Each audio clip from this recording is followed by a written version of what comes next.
Hello, everyone, and welcome to Real Chat with Kat, a podcast dedicated to offering a growth mindset platform for us entrepreneurs, where we discuss everything from business, mindset, to life in general. I'm your host, Catherine Polsinelli, a business organizing powerhouse, personal development strategist, and owner of Agent Services Plus, a company focused on helping entrepreneurs just like you build, grow, and be courageous in their business. I'm so excited to have you with us today, so grab a cup of coffee or your favorite beverage and get ready to have some amazing conversations and fantastic takeaways. Let's jump right in. Hello, and welcome everybody to today's episode. I'm so excited to have with me Consuela, and she is, fantastic, you guys. I can't wait for this one. So Consuela, will you do us a favor? Tell everybody who you are, what it is that you do, and give us a background as to how you got into this. Hi, you guys. I am Consuela Munoz, and I am a speaker, author, a distraction management coach. I'm also a certified Gallup Certified Strengths Coach, and I got into the area of distraction management because I had a severe case of shiny object syndrome, and I knew, man, I'm going to have to figure something out because it's keeping me from achieving the greatness that I was meant for. And so what am I going to do differently than I had been doing to get myself out of that cycle of chasing all the shiny things? And so, I fell back on my strengths. Like, what strengths do I have? How can I use them to approach my business in a different way? And so I came up with a couple tools and some things that I used to help me. And people started noticing in that. And so now that is where I am. I basically do distraction management for squirrels. Those of us that, are constantly chasing shiny ideas, do this, take this training, whatever it is that you chase, we can help figure out a way that you can become more focused and not chase those shiny things. Get the success that you really want.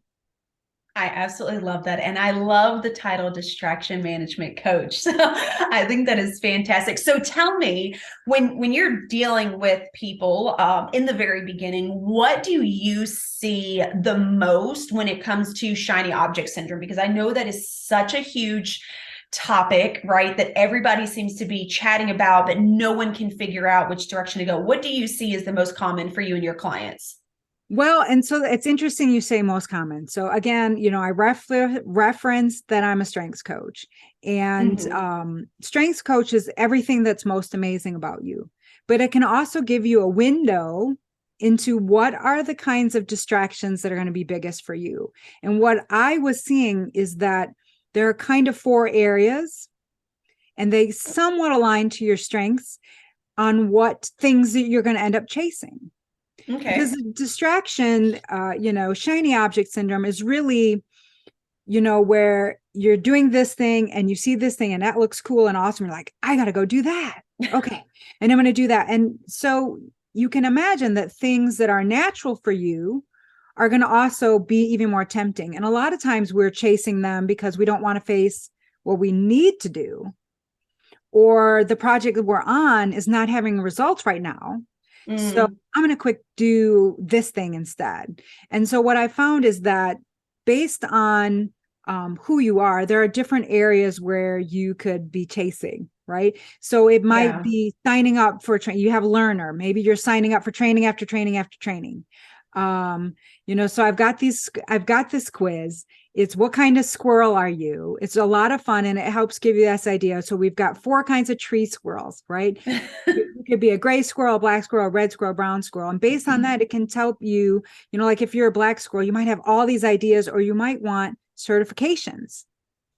The people that not only are they signing up for training, but they're signing up to get certified. So they have those extra letters, right? Yeah. Or someone as a gray squirrel might be like, let me just, they've got 12 projects going and they have a problem saying no to that next project, right? So they're constantly that. Or some of our brown squirrels are like, they're in this cycle of getting ready to get ready to get ready. They're playing with their process, they're playing with their systems, they're, getting more software, adding these things because they want to, I'm going to create this whole course and they don't even know if anyone wants the course. What are, can get called in that. We've got our red squirrels that are very relationship squirrels.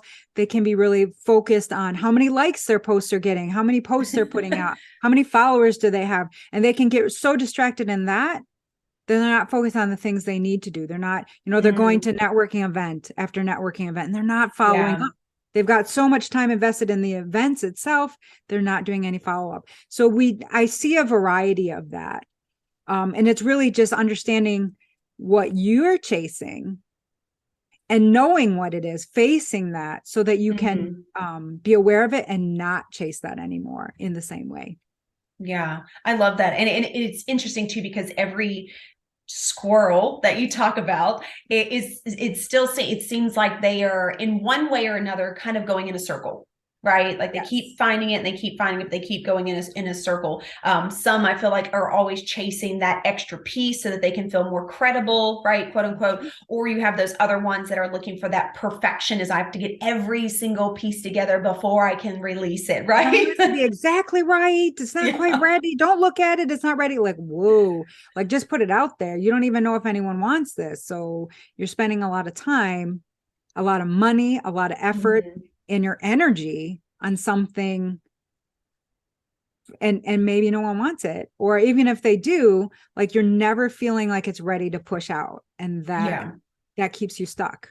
Yeah, sure. Definitely. Yeah. And I love that you said people don't want to do the task, or the task is not providing results, so therefore they bounce to something else. Now, I know that in my opinion, especially lately, since social media and all the other things, there's so many distractions, that tends to be a huge one. So let me ask you your opinion. How would you help, or what are some suggestions that you would give people when they are facing those daunting tasks, or that task that doesn't have immediate results, which we're not used to getting because we're used to having everything at our fingertips? What would you suggest to a lot of people to kind of help them work through that to be able to complete what needs to be done? So if I can be a little bit more of a nerd for you for a second, Sure. There's a graph that we can't see because I don't have any slides, but basically it starts here, and it's this graph of your course through change. And we start out here and we're very excited with this new thing and we're super pumped, and we get right in there, but we're uninformed. We don't know what it's all going to take. And then we start going down because we become informed, and we're like, so we're an informed pessimist because we're like, this is going to take a lot of work. But then we keep going down and we get to that valley of despair. And that's where, man, it's a lot of work. And there's no results yet. So you're like, yeah. And that you're at your lowest. The cycle of shiny objects says, let me just jump back up and find something new, because then I'll be happy again and I'll be excited. And this is amazing. True. So what you need to do, though, is you need to push past that valley of despair so you can become an informed optimist. Like, okay, I know this is the right thing. And you're starting to see inklings of results, even if you don't have them all yet, but enough that you're like, okay. And then you push through. That's when you have the results. So that's what you have to get through. And the issue is, once you get in that cycle, and you're just doing from a really excited to the valley of despair, boom, you jump back up. That cycle will speed up on you. So maybe you stuck with something for 6 months and you didn't get results. Now you start something new. You might jump to something new after 4 months the next time, because now you're in that cycle. So how do we break that cycle and push past that? So, I have my process, and it's get your tail in gear. Get it, you guys? Squirrel tail. That way I can be PG, talk about my squirrels, but get your tail in gear. And gear is goals. We got to look at our goals. And I'm not one for like goal setting. I help the goal adverse do goals, but we have to do our goals in a different way than we're used to. I'm not going to say we're doing dumb goals, but we're not focusing so rigidly on smart goals. But we're going to look at them We're going to evaluate every idea that comes in because you're like, oh, no, stop. We're going to look at it and see, is that something worth doing or not? I have the impact board. It's a tool we use to figure out, like, is that an action you're going to take or a distraction? And we're going to test every idea and put it where it belongs. Then we have an accountability. Now, this is where we're really going to hone in on that distraction management, because we are going to bring in a new process that helps you focus on 12 weeks at a time. We operate on a 12-week year. So we're going to focus on one thing, one main project for 12 weeks. Because, most of us can do anything for 12 weeks, right? So that's what our focus is. And we're not going to add anything new in that 12 weeks. And we're going to focus. And the thing is, that's beautiful about this, we can't control our results. We know we got to get all the way up to the top of that curve before we're going to have results. But we can control our actions. So we are going to rate ourselves on our actions. What actions do I need to take to get that result? And if I say I need to take it, are you committing? And owning that action will get you the goal that you wanted. That's what we're going to do for our accountability. It's ownership and commitment. And then rewards. Got to have rewards. We have to figure out your reward system to reward yourself along the way, because otherwise we're going to pop right back up to that new shiny thing because this isn't working. So how do we reward ourselves along the way so that we've got that, I can keep going until you get the real reward, which is the results that you were looking for. But that is a system we use to try to get our tail in gear, get us, moving, have us some urgency to get the goals that we want, that we, the results that we are looking for, the greatness that we're meant to do. I love that. And I love that you talk about the 12-week year as well, because I know a lot of people have been talking about chunking down things recently instead of having, right? It's for some people, having an overall goal is great. And if that works for you, fantastic. But for a lot of people, seeing that goal for the entire year kind of is overwhelming at times, right? And then it's really hard to kind of like shrink down to really work it backwards to figure out what you need to be doing on a day-to-day, on a week-to-week, and month-to-month in order to create that result down the road. And I do feel like that by breaking it down in a 12-week period, or, for some people, if you need to do it month to month, great, but you're still giving yourself a goal. You're just almost kind of like cheating the brain out of making its own decision, I feel. Because you're like, oh, wait, we're not here at that week yet. We're not here at that week yet. So it's a really great way that I feel like kind of keep yourself moving forward when that squirrel does pop out and it's like, oh, but this isn't working. Oh, but we could do this. Oh, but we could do that. So I love that you really break it down that way, because I do feel like a lot of people forget to chunk down the bigger pieces. It's something that I talk about a lot on the podcast and with my clients and things as well, is being aware of all of the small pieces that come together to create that puzzle that's completed of that big piece that you are looking for. And I think a lot of people forget that. So much yes to all that, right? I mean, the thing is, so I had this whole top 10 list of how do you know you got shiny object syndrome, right? And number one at the list is if you change your annual goal every 3 months, you probably have shiny object syndrome, right? Like, oh yeah. And so I'll say this joke, and I've had people show up like, oh, I don't set an annual goal. Like, so not even having one to start with. So we're talking about really distracted folks that like goal setting is not their thing. So we're not looking at goal setting in the same way as others were, but we have to make sure that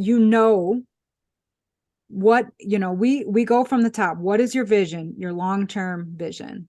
And then we bring that into your 36-month goal. And then we bring it in. All right, in this 12 weeks, what are we doing? Because we don't have to focus on the whole year. And a lot of times you think about it, if you focus on the whole year, you're not thinking about actions you're going to take. You can't be like, okay, it's November, so these are the actions I'm going to take all next year. Like, come on, no one's doing that. You have objectives like, oh, I think I want this and I want this. Yeah. But that's not an action to take. And so if you're not saying like specifically take this action, you're not saying what you're going to do. You're saying what you want, but you're not saying specifically what we're going to do. And for those of us that already are in that cycle of chasing things, it's really hard to get us focused. So by saying like, okay, these are the actions I'm going to take. This is the thing I'm achieving in these 12 weeks. So I'm saying these are the things I have to do to get the results I want. I need to do this every day. I need to do this once a week. I need to do this once every 2 weeks. Whatever it is you're saying that you need to do, you have to do that. No matter what else happens, you have to do that thing that you said you would do. And the accountability is, you said that this was important to you. So did you take that action? And we rate ourselves on our actions. So there's no pressure about the results. Oh, I didn't lose 10 pounds. I said I would lose 10 pounds. I didn't lose 10 pounds. We're not worried about the 10 pounds. I said that I would track my food intake every day. Did I do that? If I did that, congratulations to me. And so we set up knowing that these actions are going to give us our results. So if we take the actions, that's what we can control. That's what we grade ourselves on. And if you know you didn't do the actions, you can't be surprised the results aren't there. But if you take the actions, assume it's implied that the results will happen, takes all the pressure off that result, because all I can do is do the actions I said I would do. That's on me. I love that. And I do think that a lot of people do get goals and action steps and the objective to that goal confused, because a lot of people do talk very broadly, right? They're like, oh, what goals are you setting? But people do forget there's things you have to do to get to that goal. So I love that you really focus on the actionable steps. And I also really love that you focus on celebrating taking the consistent action and knowing that the results are coming from it versus focusing on the results. Because just like you said, I do think that from time to time, or depending on what you're doing, your results could take longer than you thought, or it's just because the process is newer. And so we need to give it a little bit of extra time. But you're right. We do get so focused on that result that we forget we did all of these things in between, and we should be so proud of ourselves for all of the things in between. The result will come. That's kind of like the prize at the end of the tunnel, right? So I love that you focus on the action steps. And that's something that I talk about with a lot of people, again, is celebrating those small wins, because those small wins get you to that larger piece, which, in your case, like you said, is the results. I think that's fantastic. I love that you talk about that. Well, thank you. But also, it is really important, because we can get very closed, and we can get very small, playing small, thinking about, oh my gosh, I didn't hit that result. And so we just kind of tend to fold in on ourselves. Yeah. But if we're like, I said I'm going to take these actions, I'm going to take these actions, and there's no pressure over there. You can think about things in a different way. You're like, no, I said I'm going to make this much money. So what do I need to do to make that much money? Because that's my goal. What am I doing versus, what actions am I taking? And I said I would call people, and I didn't call them. So I better dang well call them. Right. Yeah. You come back to your actions, but then the reward now, I have everybody create their own reward system. I work with, women and men. A lot of women are like, do I get chocolate? Like, that's what we want for rewards, right? Like, can I have some chocolate? I'm like, yep. If that will motivate you to keep doing the thing. Yes. The only thing I say is that if your goal is to lose 10 pounds, your reward when you hit it should not be to celebrate with chocolate cake. Like, okay. Like, true. You want your rewards that you give yourself to align with your thing. So for me, that is one of my goals. So when I hit that number, I get a new sweater or a new speaker outfit. Like, what is it that I can reward myself? And we do this ahead of time. So we're not like, hey, I kind of did this thing. No, it's like, when I hit 75% of my actions every week, I get to go to the movies. Awesome. I know ahead of time that's what the reward is going to be. And there is a movie I want to see right now. So you better bet I'm working this week. I got to go see Ant-Man. So this week I need to hit 75% of my actions, right? Like that's part of the thing. So it's ways to find to keep us motivated so we can Mhm. push past that valley of despair, right? So we can get past that to the point where we know this is working and the results are coming.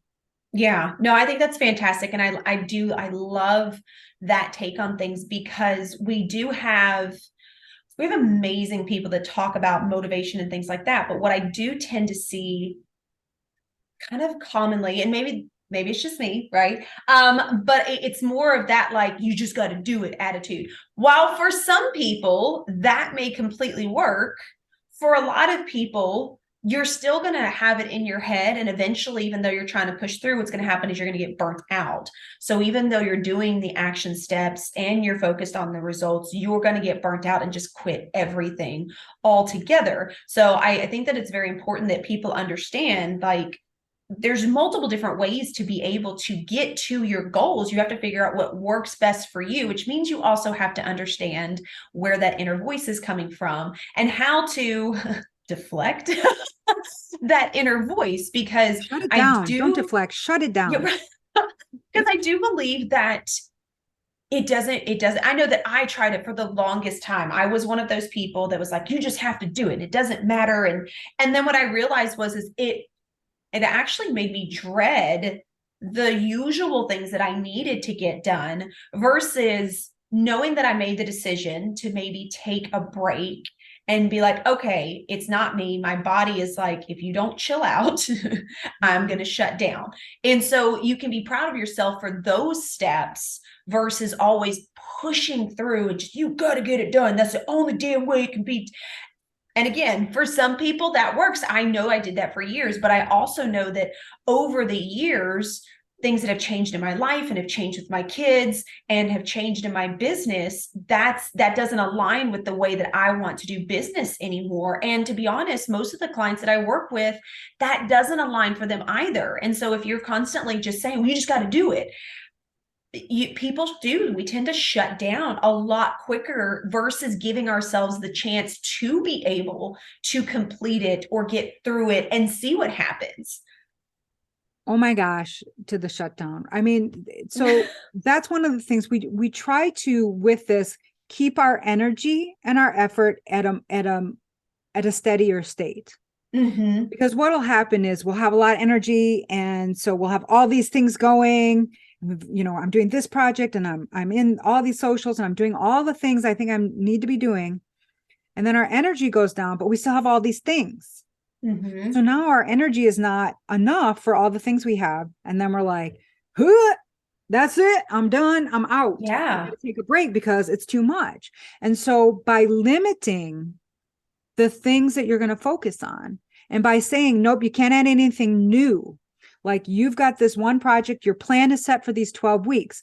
Now, if you have a new idea, like I am a chicken owner and have this brilliant idea for a chicken product, but it's not going to help me with my goal. It's not on my 12-week year plan. So I store it in the distraction area of my impact board, and I may work on it, but not right now. And so knowing that you're in this plan for 12 weeks, you cannot add anything new. And you're focused on one main thing. Mm-hmm. That helps keep your energy and your effort more steady state, reduces by a factor the chance of you being overwhelmed or burnout. The other thing is that's with that can be, that procrastination, that fear that I'm not good enough to do the things. And so there can be a lot of pressure you take on internally when someone's like, just get the thing done. And you're like, but I don't know what to do. Like, we've removed some of that because we're like, no, these are the actions I'm taking. Yeah. And there's this thing, like, I said I would do it, and the day's almost over. I have to get it done. Mm-hmm. And so even if I've got no energy and no want to do things, but I said I would do this one thing, whatever that action is, I'm going to do that. And so that keeps, even when you're having a low hit, you're not completely stopping. You don't end everything. You keep doing at least that one thing you said you would do.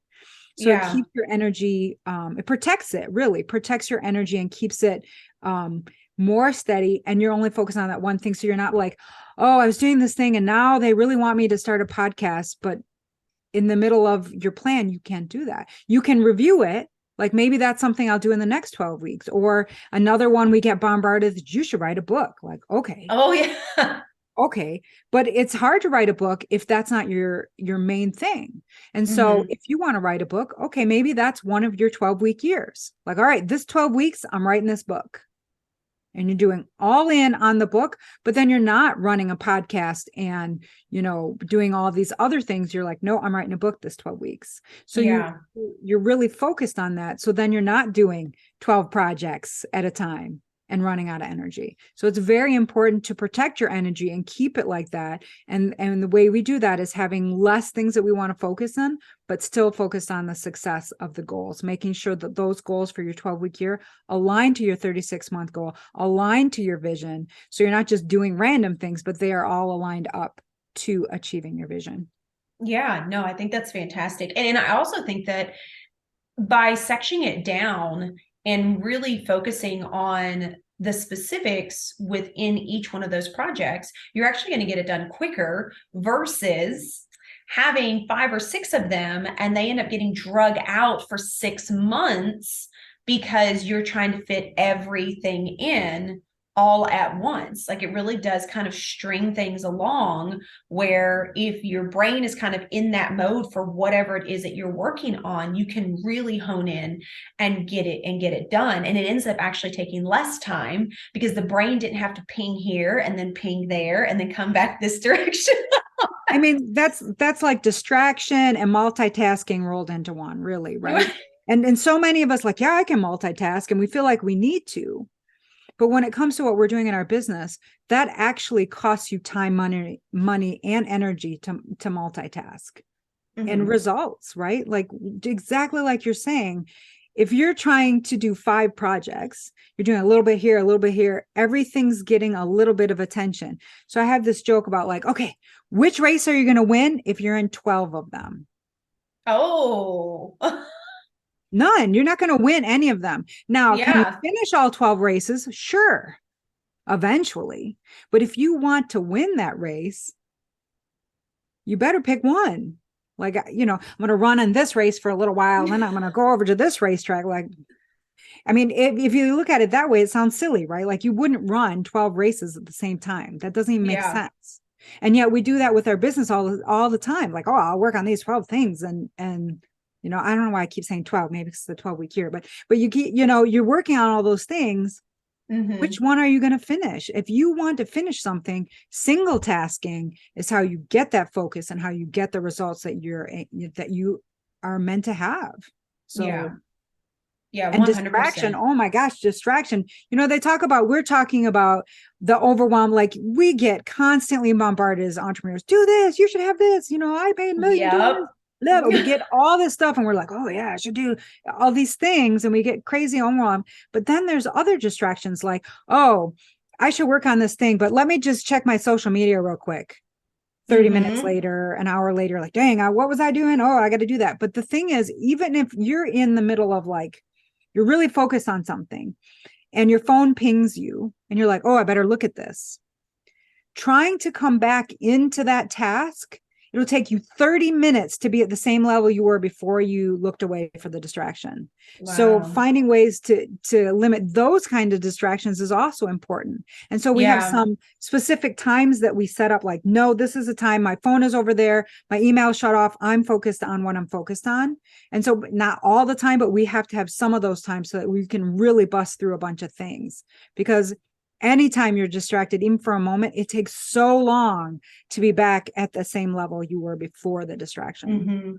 No, that makes total sense. And that's one of the reasons why I used to check my emails first thing in the morning. And then what I realized was I was getting, emails from clients and I was getting emails from potentials and then people that wanted to be on podcasts and people that had other questions for, summit events and things like that, that my brain was kind of bouncing. And what I found was getting into my day and then getting started actually caused me to still be stuck in the emails that I had read and already dealt with, or what I couldn't finish, right, throughout my day. So I actually moved my emails to where I look at them at the end of my day so that I could be more focused in the mornings, because I know that that's when I am the most productive, is first thing in the morning by like 2, 3 o'clock. I'm like, okay, what are the small tasks so I can get these done and go on about my day? So I moved my emails down to the afternoon, and now I do not check them until that afternoon, just so I'm not bouncing all over the place, because my brain is that one that if I have a task and I wasn't able to do it as I'm moving through my day, I'm like, oh, I know how I can help them now. And I'm just like, I just veer off to the one side. So I really had to sit and look at my calendar and how I was doing certain things in my day so that I could be less distracted just off of that and be more productive. And I also think that understanding your personality, which I know that, you focus on strength finders as well, is a really huge tool for a lot of people that a lot of us don't understand. We think we do, but we really need to hone in and understand how we work. For some people, first thing in the morning works best for them. They're focused, it's quiet, that's how they work. For other people, midday toward the afternoon, great. Then get your smaller things done in the morning and then start your focus in the afternoon when you are really honed in. You really have to understand where your personality lies and where your strengths lie in order to get your day done. There is not a cookie cutter way of running your calendar or running your task or when you should be doing what each day when it comes to running your business. And I do think that people forget that. I think they forget it, or they don't even know to go after it. Right. Like, so, the longer you're about, the more experience you have, the more you kind of know what you're good at. But taking the Strength Finder assessment and seeing that report, it's in black and white, words on the page that come from somebody else. You just answer a bunch of questions and they come back and like, this is why you're so amazing. It's all the most amazing parts of you. And you read that and you're like, oh, and a lot of times there'll be something that you do differently than other people that you may have some self-consciousness about because nobody else does it that way. But now you see it in here and it's like, yeah, that's because I'm amazing, right? Like you can see yourself in a different way than you were and understand like, that's why I do it this way, which is again, why a cookie cutter will never work. Because if that person is like, you just got to get it done, if you don't have the same strengths as them, you're just like no. Or if somebody's like really super disciplined and they're like, you got to do these 20 steps. And I'm not disciplined. I'll be like, no, 5 steps, maybe 20. No, I'm just not going to, I know I'm not going to do that. And because I'm not wired that way. The same thing as far as distractions. So it's good that you figured out like, you know what, if I look at my emails first thing in the morning, that mess up my whole day. I'm not going to do that no more. Okay. You looked at that. But so many of us approach the task that we need to do. Either someone's said, this is how you should do it. You've read something like, this is how you should do it to get it done.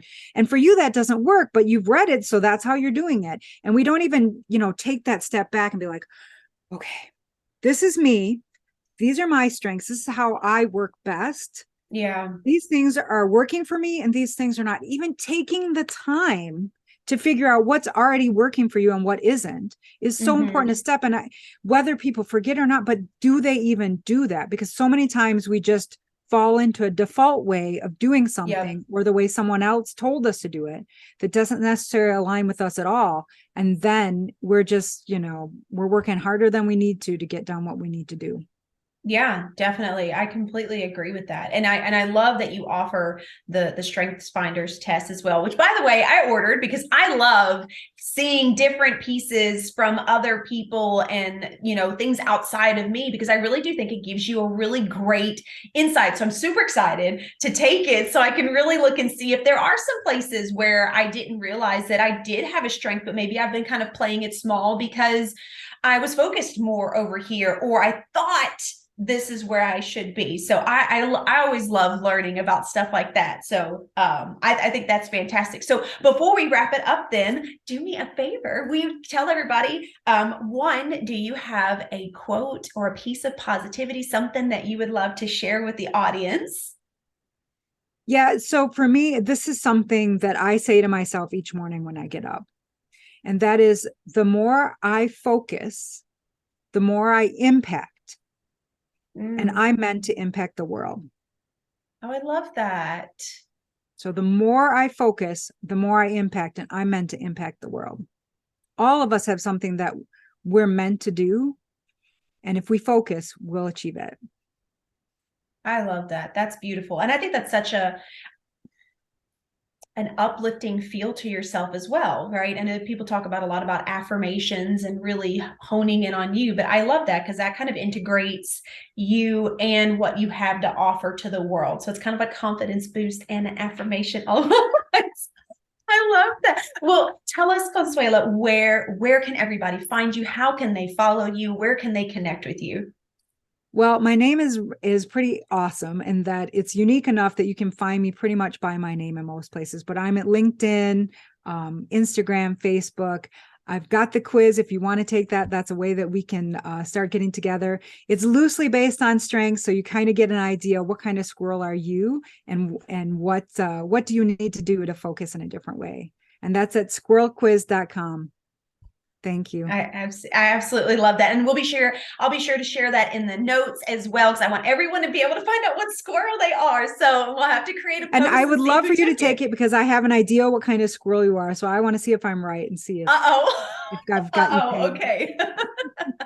Well, thank you so much for all of your information and really honing in on the distractions, which I think is such a huge topic, especially over the last several years and everything that's kind of going on in people's lives and the amazing distractions of social media and everything at your fingertips. Like, it really is something that I do feel like a lot of people know they need to work on, but maybe just haven't transitioned into actually working on that. So I love that you really focus on that to help people with that.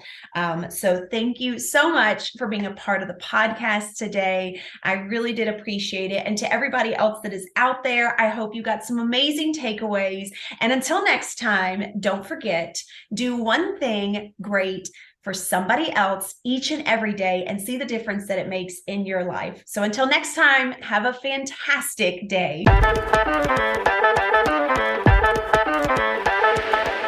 Hello again, and thank you so much for tuning into today's episode. If you absolutely loved what you heard, please be sure to subscribe, share, and leave a review so we can keep the good stuff rolling. Got something you'd love to hear us discuss? Then be sure to message me on social media and let's work together to spread even more amazing content. And if you haven't yet connected with me on social media, be sure to follow along at Agent Services Plus. I'm so excited to connect with you on the next episode, and until next time, be sure to find things that help you learn, grow, and be inspired.